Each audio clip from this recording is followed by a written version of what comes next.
peaje de huesos.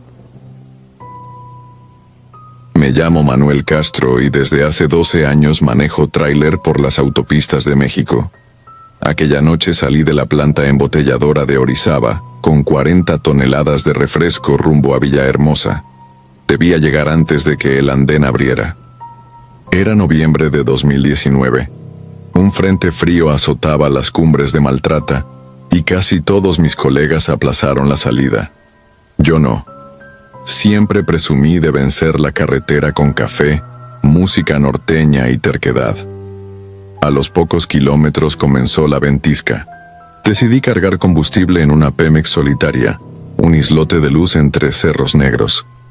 Mientras rellenaba el termo, observé a un anciano descalzo examinando mi Kenworth con extraña devoción. Llevaba la camisa flotándole como piel fantasma y las manos huesudas, casi raíces. Para evitar charla, le deseé buenas noches y subí a la cabina. Entonces soltó una frase que me erizó.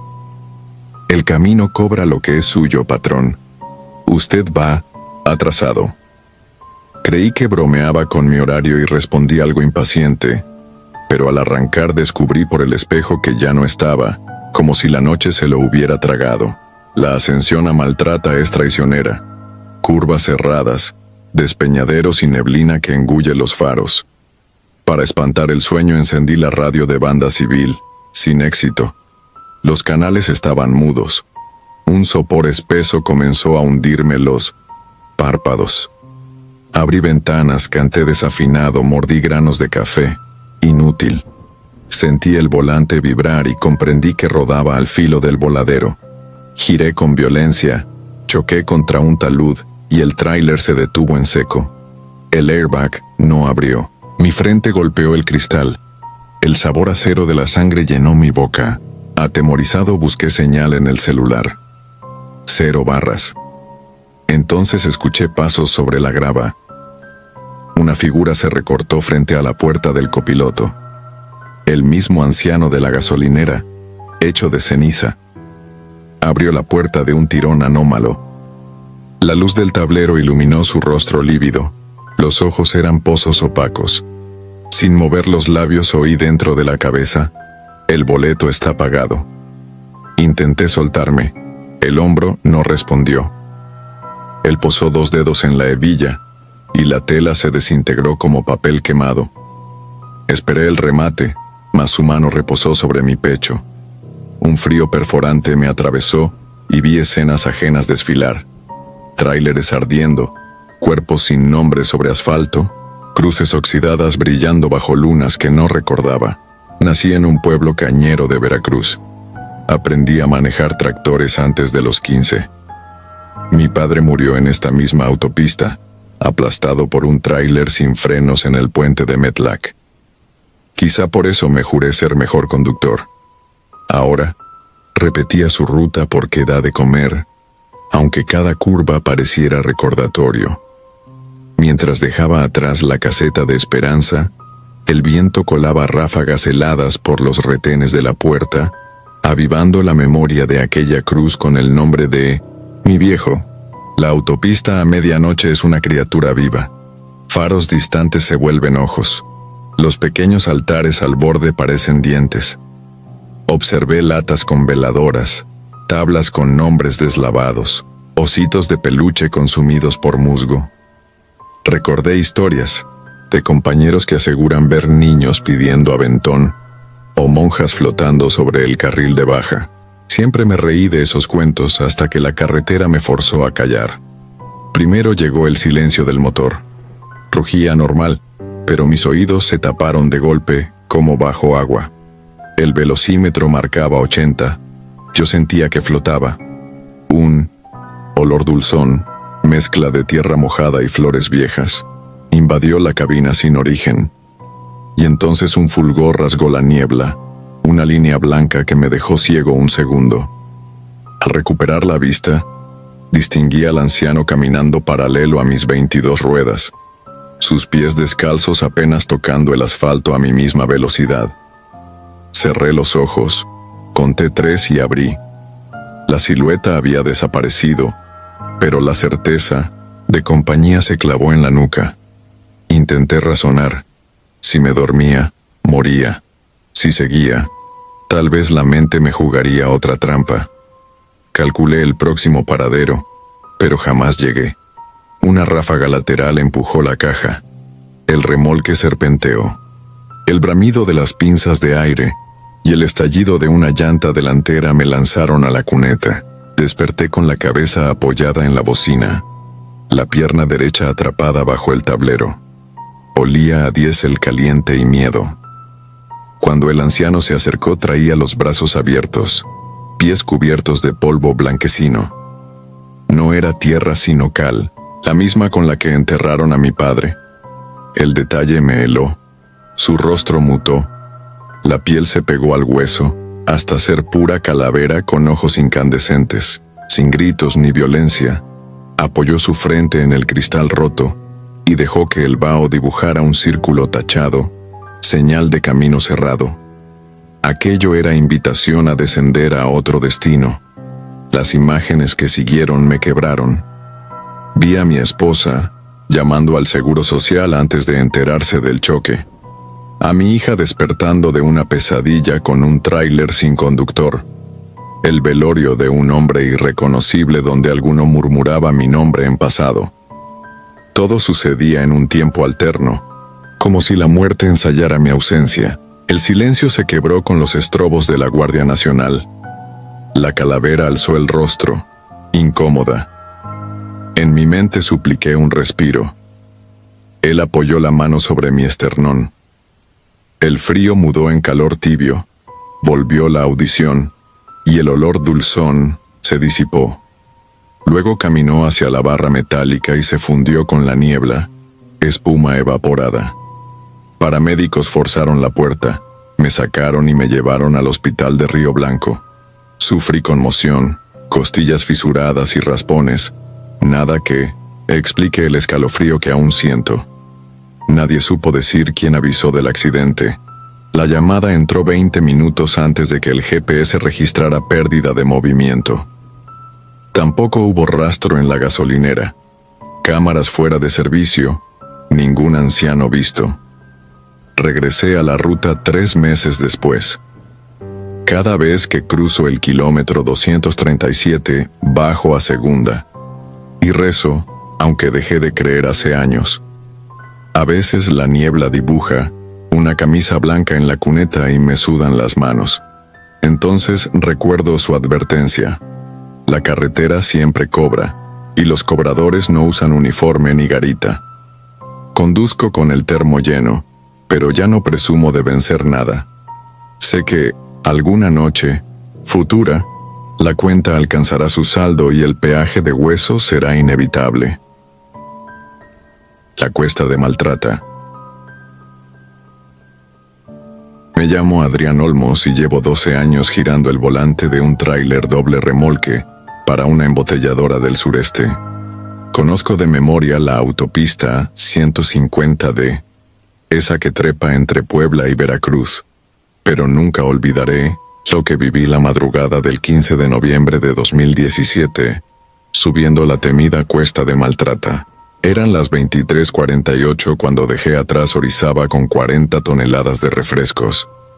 La neblina se pegaba al parabrisas como escarcha, y el viento empujaba el tráiler como si quisiera regresar al valle.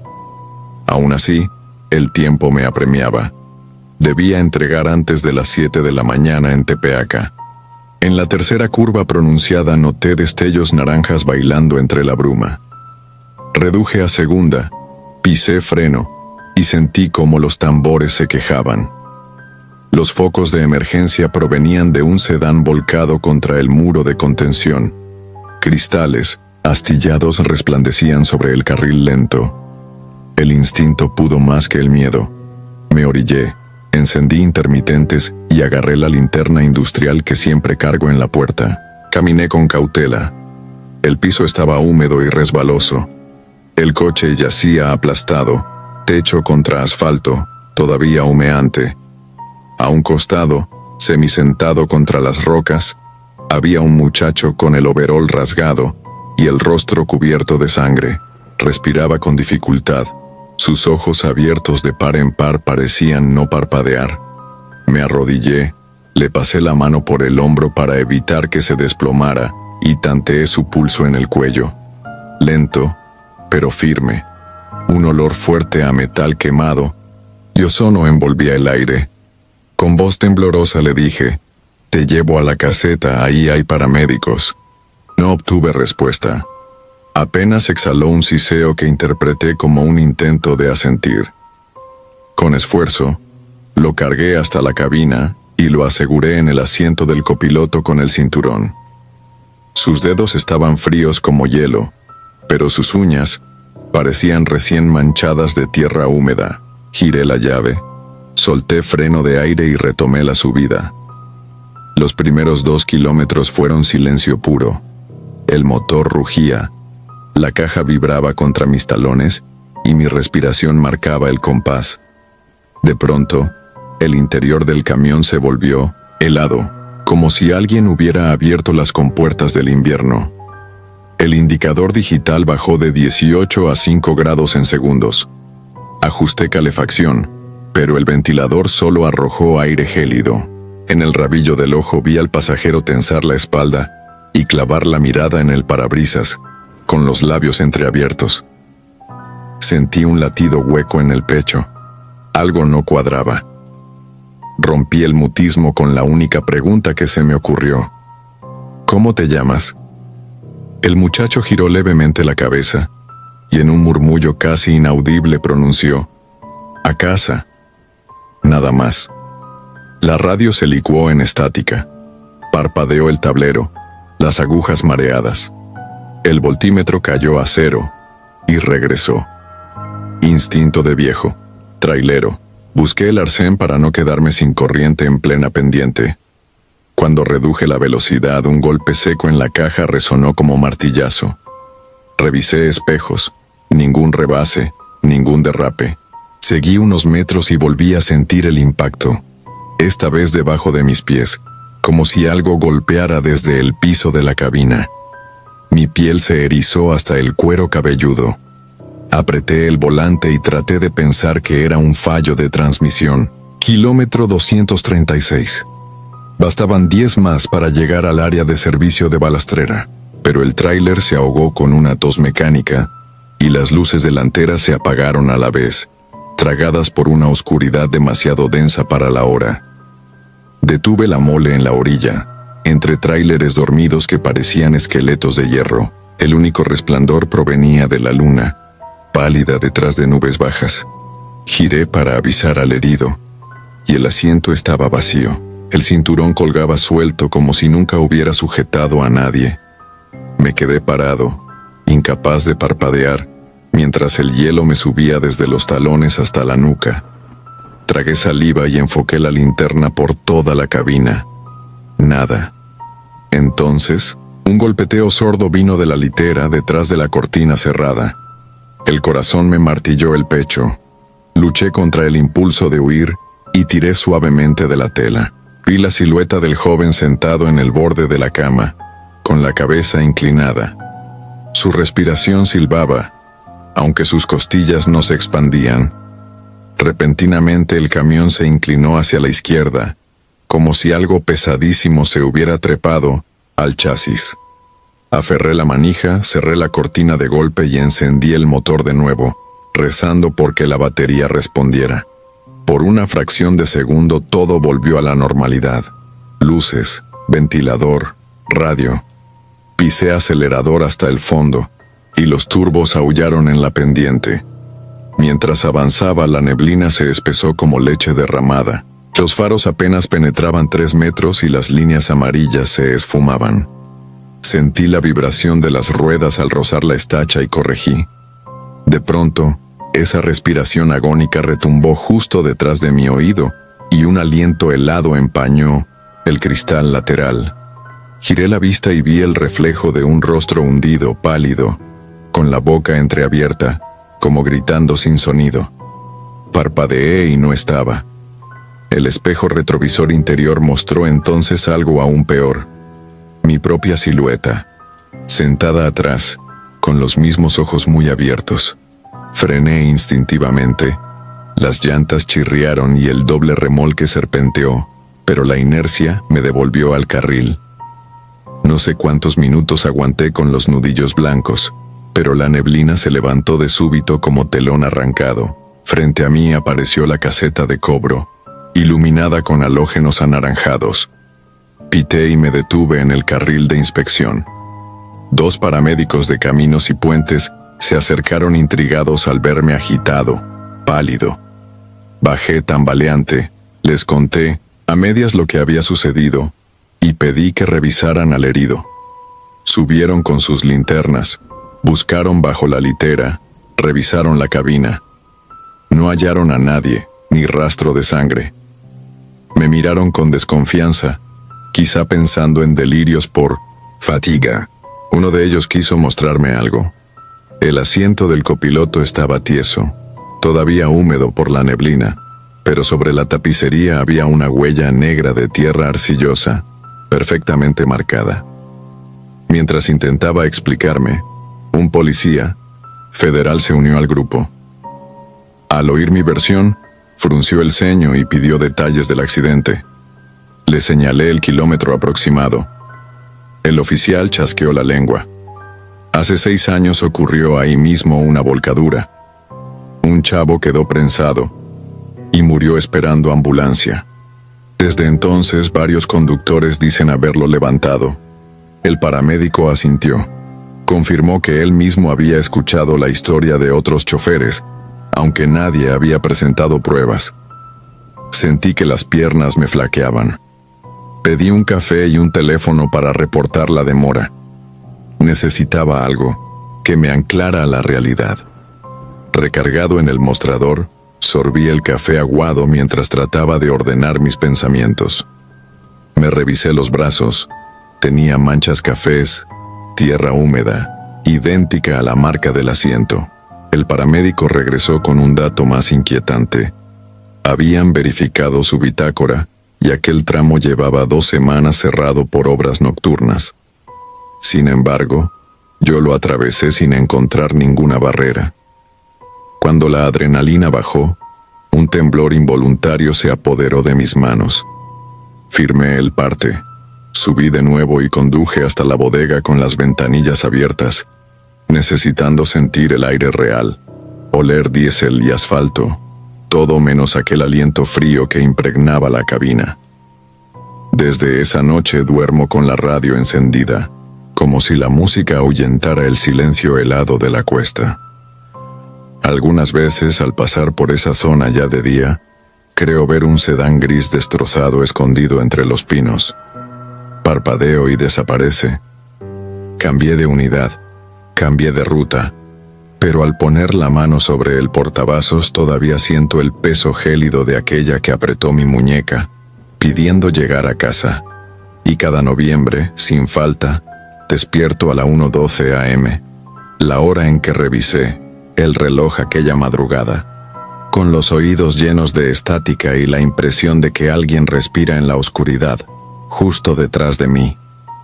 Dicen que la carretera cobra tributo de almas y que a veces las devuelve para que otros las carguen un tramo. Yo ya pagué el peaje, llevo una sombra sentada en la memoria, imposible de descargar en ninguna rampa de frenado, y cuando el retrovisor me regala un destello de ojos hundidos, no freno ni pregunto nada. Solo sigo manejando porque sé que hay fantasmas que nunca llegan a su destino, y el mío será andar, por los años que me queden, con un asiento que jamás vuelve a estar vacío. Carga de sombra. Me llamo Víctor Márquez y desde hace 17 años vivo de las autopistas que cruzan el norte de México. Podría enumerar cada curva de la Federal 57 entre Saltillo y Monclova. Podría describir con precisión de cirujano dónde descansar sin que te asalten, o en qué tramo la neblina se aferra al asfalto como una manta de plomo.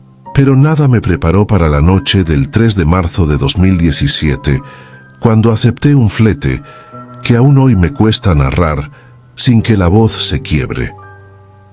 Todo empezó a media tarde. en el patio polvoriento de una bodega abandonada junto a las vías del tren, al sur de Saltillo. Un hombre trajeado me esperaba bajo el sol mortecino. Me entregó documentación, la ruta impresa y un anticipo en efectivo tan alto que callé cualquier sospecha. Condición única: no detenerme ni revisar el contenedor bajo ninguna circunstancia. El remolque venía sellado con una placa de acero remachada. Ni siquiera llevaba candado. Me pareció extraño, pero el dinero hablaba más fuerte que mis dudas. Salí al anochecer. Conforme dejaba atrás las luces esporádicas de los ranchos, la soledad se volvió absoluta. Por rutina encendí la radio para espantar el sopor. El estruendo de un corrido me mantuvo despierto hasta que, de pronto, el audio se convirtió en un zumbido áspero, como si alguien rasgara un metal oxidado. Giré el dial en vano. Solo obtenía estática corrompida por un murmullo grave, casi un ronquido que sostenía mi nombre en un susurro imposible. Pensé que la antena se había soltado, pero no quise parar. Apreté los dientes, subí la ventanilla y continué. Kilómetros después, pasada la medianoche, algo retumbó en la caja. No fue un bache. Sentí la vibración nítida, seca, como un puñetazo desde dentro. Miré los espejos. La carretera lucía vacía, la luna apenas un filo recortando los cerros. Una segunda sacudida sacudió el tráiler, más fuerte, seguida de un chirrido que me erizó la piel. Recordé el sello de 1900 acero. Juraría que alguien lo rascaba con uñas enormes. El volante sudaba bajo mis manos. Me aferré a la regla: no detenerme.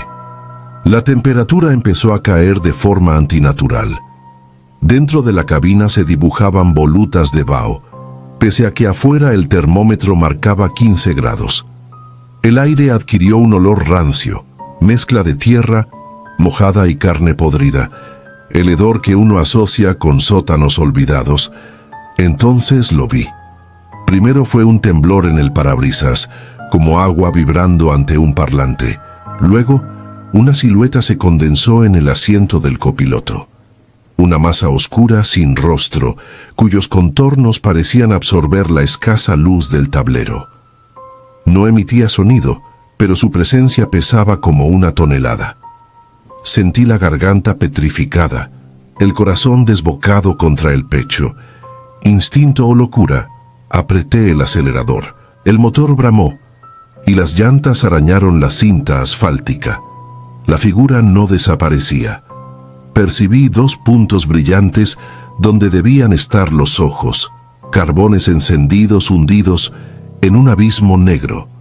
Sin girar la cabeza, la sentí inclinarse hacia mí. Un aliento gélido rozó mi oreja, como hojas secas arrastradas por el viento dentro de un túnel. Apreté los labios para que no escapara un grito.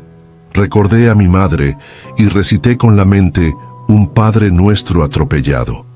Segundos o años después, la sombra se licuó en la nada, dejando atrás un silencio atroz. Creí que lo peor había pasado. Me equivocaba. A las 3 de la madrugada el tablero se apagó de golpe. Sin luz ni indicadores manejaba a ciegas. Solo los faros devoraban la negrura. Al mismo tiempo, una vibración rítmica emergió del contenedor.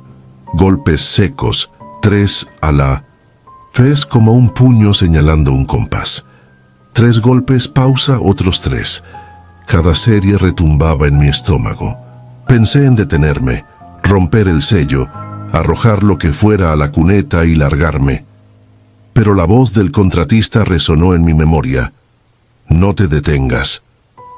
Sentí la mirada del vacío, acechando desde el asiento a mi lado, aunque estuviera desierto. Sin tablero, calculé la velocidad por el rugido del motor. Al entrar en un tramo de curvas, la vibración trasera se transformó en un rasguño metálico que subía, hasta llegar al techo de la caja y reptar hacia la cabina. Imaginé garras arqueadas tallando surcos en el aluminio. El techo vibró, justo encima de mi cabeza. Por reflejo me encorvé. Un chasquido feroz sacudió la estructura. Cayeron partículas de polvo sobre el parabrisas. Me invadió una certeza. Lo que fuese que viajaba atrás ya no estaba confinado. Entonces la radio volvió a la vida, aunque jamás la había encendido de nuevo. Una voz femenina, serena hasta lo siniestro, recitó algo en un idioma que no comprendí. Cada palabra era un golpe en mi cráneo. Reconocí apenas 3 sílabas que se repetían. Tarak. No sé cómo se escriba ni qué signifique, pero desde esa noche me despierto sudando al escucharla en mis sueños. El sonido cesó tan rápido como surgió, y los faros proyectaron sobre el asfalto una sombra que no correspondía a mi tráiler. Algo alto, arqueado, con extremidades demasiado largas, avanzando a mi ritmo. Un túnel construido en la ladera marcaba el último tramo antes de Monclova. Recé porque las luces internas no fallaran, pero al entrar, los focos de sodio titilaron, como velas al viento. En la penumbra intermitente vi la sombra proyectarse sobre el muro. Una silueta erguida sobre el techo del contenedor, brazos extendidos como alas deformes. Cada parpadeo de luz la mostraba más cerca de la cabina, aproximándose con movimientos espasmódicos. Mantuve la mirada fija al frente, las manos petrificadas al volante, jurando que si lograba salir del túnel, aceleraría hasta que el motor reventara. Al fin, la boca norte del túnel me lanzó a la noche abierta. Los faros recuperaron su potencia y la figura se diluyó, pero los neumáticos traseros crujieron como si el peso del tráiler hubiera aumentado de pronto. Llegué a la caseta de peaje sin frenar. Por fortuna, había carriles automáticos y el sistema leyó mi tag. Más adelante, un camino secundario me condujo al punto de entrega, un parque industrial semiderruido en las afueras. 2 hombres me esperaban. Sus rostros resultaban inescrutables bajo los cascos de seguridad y el resplandor de lámparas portátiles. Uno me indicó con señas que alineara la caja junto a una plataforma. El otro alzó una pistola de clavos neumática. Antes de que pudiera preguntar, colocaron un andamio móvil, manipularon el sello de acero con el taladro y abrieron las puertas. Yo bajé de la cabina temblando, más por miedo que por agotamiento, sin atreverme a mirar el interior. Sentí aún así un aliento denso, húmedo, escapando del contenedor. No olía a nada humano. Me acercaron un sobre manila repleto de billetes. «Buen viaje de regreso», murmuró el de la pistola de clavos sin gestos de cortesía. Detrás de él, una cadena automática arrastró la caja hacia un hangar sin iluminación. Antes de que el portón metálico descendiera, algo que nunca describiré con precisión se asomó apenas. Una masa oscura, pulsante, con un brillo húmedo parecido a la pez. Alcancé a distinguir por un instante 2 puntos incandescentes que coincidían con los que me habían observado dentro de la cabina. El portón se cerró con estrépito. Les pedí firmar un recibo por protocolo. Se negaron. No quise discutir, decían. Vuelta a la carretera, sentí las rodillas flojas. Estacioné en la primera gasolinera abierta. Ya había amanecido. Mientras llenaba el tanque, noté 3 largas abolladuras en el techo de la caja, paralelas, como marcas de garras. El diésel dejó de fluir de pronto. El sistema marcó error. El despachador dijo que el surtidor jamás fallaba. Pagó mi combustible el dinero del sobre. Al recoger el cambio, vi que los billetes estaban manchados con una sustancia oscura, pegajosa, imposible de identificar. Los tiré a la basura y salí a toda prisa. Esa misma tarde devolví el tráiler vacío a la empresa y pedí licencia sin goce de sueldo. Desde entonces, conduzco solo viajes cortos de día. Jamás vuelvo a arriesgarme con entregas misteriosas ni rutas nocturnas. Cada noche, sin embargo, despierto empapado, convencido de que algo se sienta a mi lado, susurrando aquel nombre impronunciable. Mantengo la radio desconectada, pero a veces la estática brota de la nada y me recuerda que la ruta nocturna sigue allí afuera, esperando que vuelva a aceptar una carga que nadie más quiere. Hay quienes me dicen que lo imaginé, que el cansancio juega trucos en la mente de un chofer. Ojalá tuvieran razón, porque yo sé lo que escuché, sé lo que vi materializarse junto a mí, y sobre todo sé que las garras que arañaron aquel contenedor jamás se quedaron atrás. Cuando conduzcas de madrugada y escuches 3 golpes secos en la caja, pisa el freno, abandona la carga y corre. Más vale perder la paga que entregar tu alma a lo que aúlla entre las sombras del asfalto. Ruta de las Cruces. Me llamo Damián Ortega y llevo 20 años moviendo carga pesada por las carreteras del sureste. En junio de 2017, mientras transportaba repuestos industriales de Mérida a Coatzacoalcos, recibí una alerta de la central. Un tráiler cisterna se había incendiado en el kilómetro 212 de la autopista Cancún-Villahermosa, y la vía seguiría bloqueada hasta el amanecer. La única alternativa era la olvidada carretera federal 186, un trayecto serpenteante que se interna en la selva, bordea pantanos y apenas aparece en los mapas modernos. Siempre la evité porque los colegas hablaban de curvas imposibles, asaltos, violentos y cosas que nadie quería nombrar en voz alta. La noche era densa y húmeda. La temperatura apenas cedía aunque pasaban de las 11. Tomé el desvío cerca de Xpujil y avancé despacio. La cinta asfáltica era tan angosta que mi Kenworth ocupaba casi todo el carril. Entre los árboles se levantaba una neblina baja que el motor rompía como si fuera un manto vivo.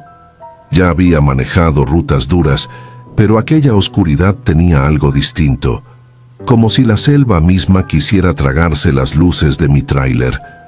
A los pocos kilómetros noté las primeras cruces. Eran de madera sin pulir, clavadas al borde del pavimento, adornadas con listones descoloridos y veladoras consumidas. Al principio pensé en un par de accidentes aislados. Después de 100 metros, conté más de una docena. Cada vez que los faros rozaban una, el reflejo de la pintura blanca me golpeaba los ojos. Encendí la radio para distraerme, buscando alguna estación comunitaria, pero solo obtuve estática. Ajusté la antena, cambié de frecuencia. Nada, salvo un murmullo profundo que parecía moverse de un lado a otro del dial. La aguja del combustible bajaba con normalidad y el motor rugía parejo, pero mis manos sudaban más de lo que la cabina justificaba. Quise convencerme de que eran los nervios por la mala ruta, hasta que el murmullo de la radio se convirtió en un susurro claro, nítido, que emergía por encima de la estática. «No te detengas», dijo una voz infantil, tan cercana que sentí el aliento en la nuca. Instintivamente giré el rostro. Solo vi el respaldo del asiento y el cristal trasero sumido en la penumbra. Bajé el volumen de un manotazo, respiré hondo y volví la vista a la carretera. La fila de cruces se hizo interminable. Algunas tenían fotografías borrosas, otras ramos de flor de muerto todavía frescos, como si alguien los hubiera dejado aquella misma tarde. El hedor dulzón de Mindio Vicinto, la ofrenda podrida, penetraba la cabina entre los resquicios del clima. De pronto, sobre la línea amarilla, apareció la silueta de un perro flaco, gris, con las costillas marcadas. Frené con cuidado para no voltear la carga. El animal se detuvo a mirar mis faros. Sus ojos brillaban de un modo raro, carente de vida, como cuentas de vidrio opacas. Avancé despacio, esperando que se apartara. Cuando estuve a escasos metros, el perro desapareció sin moverse, como si la oscuridad lo hubiera borrado. Sentí un pinchazo en el brazo izquierdo. Recordé las historias de traileros que sufrían infartos después de jornadas largas. Me palpé el pecho, pero el corazón latía parejo, solo demasiado rápido. Apreté el acelerador deseando abandonar aquel tramo antes de que mi mente fabricara más fantasmas. Sin embargo, la neblina se espesó tanto que apenas distinguía el tramo inmediato. Bajé a 40 kilómetros por hora y encendí las luces auxiliares. Fue entonces cuando los faros iluminaron algo que me heló la sangre. Una figura humana de espaldas, plantada en medio de la cinta asfáltica, vestida con un overol de mezclilla tan viejo que apenas conservaba el color. Toqué el claxon. La figura no se movió. Mis frenos chirriaron y detuve el tráiler a menos de 5 metros. Impulsado por la inercia, el chasis crujió como un animal herido. Abrí la ventanilla y grité al desconocido que se apartara. El hombre, o lo que fuera, giró la cabeza con una lentitud antinatural. No tenía rostro, solo una superficie, lisa grisácea, donde deberían estar ojos, nariz y boca. Retrocedí aturdido, subí el vidrio y quité el freno. El monstruo se desvaneció con la misma irrealidad que el perro, tragado por la bruma. Seguí conduciendo, pero el pavimento parecía no terminar nunca. Miré el reloj del tablero. Eran las 12:45. Sin embargo, juro que manejé más de 1 hora antes de volver a consultarlo y seguía marcando la misma hora. La aguja del marcador de kilómetros tampoco se movía. Era como si el camión avanzara sobre una cinta sin fin. Las cruces, en lugar de quedar atrás, se multiplicaban a ambos lados. Ya no eran de madera. Algunas eran de hierro forjado. Otras parecían talladas en piedra volcánica. Y todas portaban velas encendidas cuyo fulgor persistía contra el viento de mis neumáticos. En un intento desesperado por ubicarme, saqué el celular. Sin señal. El GPS quedó congelado en la intersección que había tomado 1 hora atrás. Fue entonces cuando el motor perdió potencia. Las revoluciones bajaron en picada y el tablero se iluminó de rojo. Pisé el embrague, jugué con el acelerador, nada. Me orillé junto a un claro donde la fila de cruces formaba un semicírculo perfecto. Apagué el contacto y dejé que el silencio inundara la cabina. No quise bajar, pero el protocolo me obligaba a revisar el motor. Empuñé la linterna, bajé y abrí el cofre. No encontré nada fuera de lugar. Correas tensas, niveles normales, cables intactos. Al volverme, la linterna barrió la orilla del camino. Allí estaban las cruces, tan cercanas que podía rozarlas. Las velas emitían una luz mortecina y bajo cada una sobresalían dedos huesudos, delgados, como si los muertos intentaran asirse a la noche. Retrocedí, tropecé con una piedra y caí de espaldas. Entonces los vi, un centenar de sombras erguidas detrás de las cruces. No corrían, se acercaban con la lentitud macabra de un cortejo fúnebre. Algunos parecían niños, otros ancianos, encorvados. Todos carecían de ojos, y de la cavidad vacía escapaba un resplandor blanquecino que iluminaba la selva. Me incorporé torpemente, subí a la cabina y golpeé el arranque.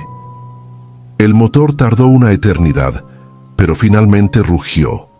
Las teninas sombras estaban casi pegadas a las puertas cuando logré engranar la marcha. Un golpe seco retumbó en el contenedor, como si algo se aferrara a las puertas traseras. No quise mirar por los espejos. Conducía sin parpadear, rezando mentalmente y aferrado al volante, mientras el tráiler devoraba metros en una carretera que seguía derramando cruces más adelante. De pronto, la bruma se abrió como una cortina y apareció un retén de la Guardia Nacional. Frené con violencia. Los gendarmes salieron corriendo al ver el tráiler sin control. Cuando detuve la mole, bajé tambaleante. Uno de ellos me sostuvo del brazo. «Jefe, está pálido. ¿Se siente bien?» Apenas pude balbucear que había tenido un problema mecánico y necesitaba llegar al próximo poblado. El guardia miró por encima de mi hombro. «¿Viene solo? Juraría haber visto gente en la caja». Le respondí que el contenedor estaba vacío salvo por las tarimas de retorno. Abrieron las puertas con sus linternas al hombro. El interior estaba limpio, pero sobre el piso metálico había huellas de barro, muchas, todas apuntando hacia la cabina. Un gendarme me preguntó si había parado a descansar en el camino. Negué. Él cruzó miradas con su compañero. «Esta franja es peligrosa», dijo en voz baja.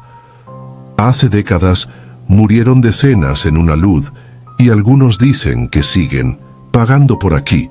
Apreté la mandíbula. No quise explicar que los había visto con mis propios ojos. Me escoltaron hasta Escárcega. Al amanecer, llevé el tráiler al taller para que revisaran el sistema eléctrico. No encontraron fallas. El odómetro mostraba la distancia exacta entre Mérida y Escárcega, como si nunca hubiera tomado el desvío. Sin embargo, las llantas delanteras estaban cubiertas por un barro negruzco imposible de hallar en la autopista principal, y bajo el chasis colgaba una cruz de madera húmeda que no pertenecía a ninguna parte. Desde aquella noche, evito las rutas secundarias sin importar los atascos que me cuesten. Cuando algún novato me pregunta por atajos para ahorrar tiempo, le recomiendo el camino seguro por largo que sea. No cuento la verdad completa, solo advierto que en ciertos tramos olvidados el tiempo se detiene, las distancias se deforman y los muertos exigen compañía. Conducir de madrugada es ya de por sí un trato con la oscuridad. Salirse de la carretera marcada puede convertirse en un contrato firmado con algo que no entiende de plazos ni de misericordia. Todavía sueño con la voz en la radio. A veces, en medio de la estática, creo escucharla otra vez. «No te detengas». Y entonces recuerdo las huellas de barro dentro del contenedor, la luz espectral en las cuencas vacías, el golpe seco en las puertas traseras. Acelero, aprieto los dientes y me aferro a la línea blanca, temiendo que si aminoro aunque sea un segundo, la ruta de las cruces reclamará lo que aquella noche dejó inconcluso. El Espinazo. Me llamo Marcos López, aunque en los patios de carga todos me conocen como el Toro. Llevo 25 años detrás del volante de tráiler y he sobrevivido a asaltos, tormentas y carreteras desgajadas por derrumbes. Nunca pensé que lo único capaz de quebrarme fuera una noche silenciosa en la Sierra de Durango, sobre la temida autopista de cuota que serpentea por el Espinazo del Diablo. Aquella madrugada de noviembre de 2017 me enseñó que algunas curvas guardan algo peor que bandidos. Guardan a los que ya no deberían andar por aquí. Había salido de Saltillo con un remolque refrigerado lleno de lácteos rumbo a Mazatlán. El despacho insistía en la entrega express, por eso crucé la sierra de noche, a pesar del frío y la neblina baja que acostumbra a formarse después de las 10. El termómetro digital parpadeaba 4 grados sobre cero cuando encaré el ascenso, y la radio soltaba nada más que estática. Sobre aquellas montañas no entra señal ni de celular ni de Dios, dicen los viejos, y esa soledad pesa tanto como la carga. Al cruzar el puente Aguacatillo, sentí el primer tirón en el estómago. El tablero marcó un leve descenso de presión en la llanta trasera izquierda, pero los valores se estabilizaron enseguida. Supuse que la banda del sensor fallaba. Aún así, solté un resuello que empañó el parabrisas y seguí subiendo. 10 kilómetros más adelante, el camino se encajona entre taludes cortados a pico y una barrera de concreto que parece un pasillo funerario. Allí vi por primera vez aquella silueta. Al principio pensé que era un venado rezagado, apenas un bulto oscuro contra el resplandor pálido de los faros. Reduje la velocidad y accioné el claxon, costumbre aprendida para espantar animales antes de que brinquen al asfalto. Sin embargo, el bulto no se movió. Cuando estuve a unos 30 metros, distinguí la figura de un hombre, delgado, con el overol pegado al cuerpo como trapo mojado. Tenía la cabeza gacha, los brazos caídos, y de sus mangas escurrían brillos que la luz convertía en destellos plateados. Agua helada, pensé. Tal vez se volcó alguna camioneta cerca y quedó atrapado. Clavé el freno y encendí luces de emergencia. El motor retumbó con eco de caverna. Entreabrí la ventanilla y un vapor gélido me golpeó la cara. ¿Necesita ayuda?, pregunté levantando la voz. El hombre no respondió. Dio un paso hacia la línea central y levantó el brazo derecho, no en señal de auxilio, sino apuntando al frente, indicándome que siguiera. Aquello me erizó la nuca. Sentí el latido retumbar bajo las costillas. El manual de cualquier trailero veterano dice que no te detengas en el espinazo si no es por una avería. Pero el tipo parecía herido, su overol chorreaba y el frío podía matarlo en minutos. Apreté el seguro de la puerta, respiré hondo y bajé. El suelo crujió de escarcha bajo mis botas. El aire olía a diésel y pino húmedo. Me acerqué despacio, con la linterna en alto. «Compadre, vamos al hospital del Salto, súbase», dije midiendo cada palabra. Él seguía apuntando a la curva siguiente, el rostro oculto en sombras. Entonces noté algo imposible. Donde deberían verse respiraciones en vaho, solo flotaba la neblina del camino, como si aquel hombre no exhalara calor alguno. Sentí hielo en la médula. Otro detalle me hizo retroceder. Sobre el overol, casi a la altura del bolsillo derecho, se apreciaba un escudo bordado, viejo pero reconocible. Fletes del Pacífico, incendio 2012. Recordé la noticia vagamente. Un tráiler cisterna había volcado en esa zona 5 años atrás. El combustible explotó y el chofer murió calcinado dentro de la cabina. Dicen que el fuego se vio desde Los Ejidos a 10 kilómetros. El tipo alzó el rostro al fin. Nunca olvidaré la ausencia de facciones definidas, apenas cavidades oscuras donde debían estar los ojos, y una piel apergaminada y húmeda como cuero, chamuscado. No emanaba olor a quemado ni a putrefacción, sino un tufo metálico y salobre, parecido al de un radiador perforado. Tragué saliva y retrocedí. Él avanzó un paso. Su bota dejó un charco perfecto, un círculo de agua que no se extendió ni se congeló. La linterna palpitó y se apagó. Me di media vuelta y corrí a la cabina. Cerré, engrané primera y aceleré. Los neumáticos patinaron en grava suelta. Al recuperar tracción, miré por el espejo. La carretera estaba vacía. Ni rastro de hombre, ni charco, ni huellas. Pensé que el susto quedaría ahí. Pero 3 curvas adelante, la cápsula de aire me avisó de nuevo la baja presión en la misma llanta. Maldije entre dientes. Tuve que orillarme antes de que el rin se comiera la goma. Apagué motor, encendí la lámpara de batería, bajé con llave de cruz y gato neumático.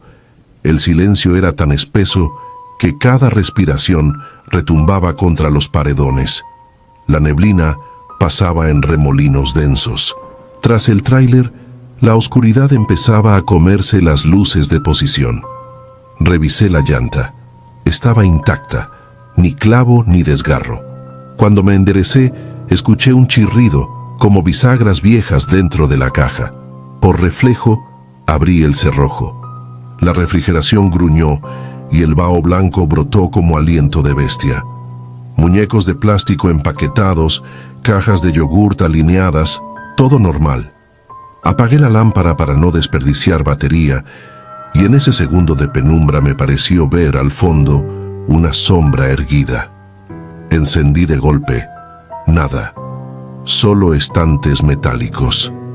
Cerré, volví a la cabina y arranqué sin verificar la llanta, decidido a no parar más hasta la caseta de Mesillas. El tablero dejó de marcar fallos, como si el camión entendiera la urgencia.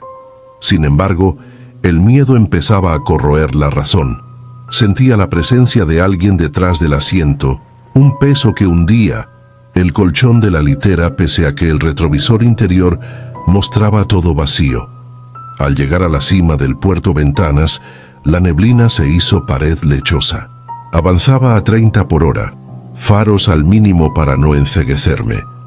Entonces lo escuché, un leve murmullo masculino, como quien habla por radio sin apretar el transmisor. Provenía del compartimiento de herramientas sobre mi cabeza. Abrí la tapa con el camión aún en marcha. Solo hallé cables y fusibles. El murmullo cesó, pero un olor a plástico quemado llenó la cabina. Una curva más y la estática de la radio se convirtió en un chisporroteo eléctrico, luego en un quejido largo, gutural, imposible de emitir por garganta humana. Mis manos sudaban tanto que el volante parecía forrado de hielo. Quise apagar el estéreo, pero ninguno de los botones respondió. El sonido se transformó en un gemido agudo, después en un rugido de motor incendiado. Reconocí ese estruendo. El video que circuló del accidente de 2012 mostraba el camión envuelto en llamas, su claxon sonando sin interrupción mientras el chofer ardía atrapado. Comprendí que aquello no era un simple susto carretero. El espinazo alberga fantasmas hambrientos de compañía, tal vez condenados a repetir su catástrofe hasta arrastrar a alguien con ellos. Golpeé el tablero y grité que me dejaran en paz, que yo nada debía. Por toda respuesta, el parabrisas se empañó desde afuera formando palabras. Sigue mi ruta. Letras dibujadas en escarcha pasajera. Se borraron en un parpadeo, pero alcancé a leerlas 2 veces. El asfalto parecía estrecharse. Los muros se cerraban. El olor a combustible, ardiendo, inundaba todo. Sentí que el tráiler ganaba velocidad aún sin pisar el acelerador. Contaba cada curva, cada poste, rezando sin voz. En el kilómetro 167 debía aparecer un apartadero de emergencias. Si lograba detenerme allí, tal vez escaparía.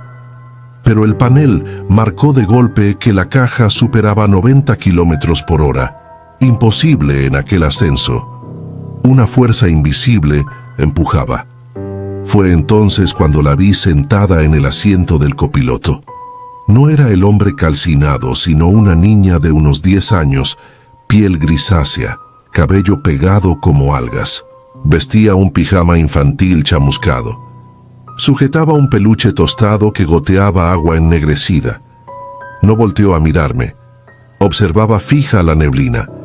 Entendí que no era un solo espíritu, sino todos los que murieron aquella madrugada de 2012 en 1906, la cisterna que cayó al barranco. El chofer, los 2 ayudantes, la hija del gerente a quien llevaban de sorpresa, todos atrapados en llamas y luego apagados por explosión de gas amoníaco. Agua y fuego combinados en un mismo martirio. El volante vibró y se trabó. Intenté bombear el freno. El pedal se hundió blando, inútil. La aguja del tacómetro subía. Sentí la pendiente invertirse. El camión descendía sin control hacia la parte más angosta del espinazo. Al fondo, las luces rojas de un área de rebase brillaban como brasas. Apagué la ignición. Jalé freno de mano. Nada. Entonces recordé algo que mi abuelo decía. La muerte respeta la verdad. Grité a la cabina que no quería ocupar el lugar de nadie, que su tragedia no cambiaría con otra víctima, que lo único que podía ofrecerles era memoria. El motor se sofocó de pronto como si alguien cortara la alimentación de diésel. Las luces se apagaron, la inercia me llevó unos metros y el tráiler se detuvo justo antes de un precipicio. Todo quedó a oscuras. Cuando mi vista se adaptó, vi que el asiento del copiloto estaba vacío. El parabrisas limpio, sin una sola gota. Afuera la neblina se disipaba con la lenta claridad previa al amanecer. Bajé temblando. Las llantas humeaban levemente, más por frenado que por fuego. En el límite del pavimento hallé algo. Un juguete de peluche chamuscado, frío y seco, sin rastro de humedad ni olor. Lo metí al bolsillo del overol y conduje con cautela los 25 kilómetros restantes hasta la caseta. Allí conté lo sucedido a un guarda mientras me servía café. Jamás he visto a un hombre ponerse pálido tan rápido.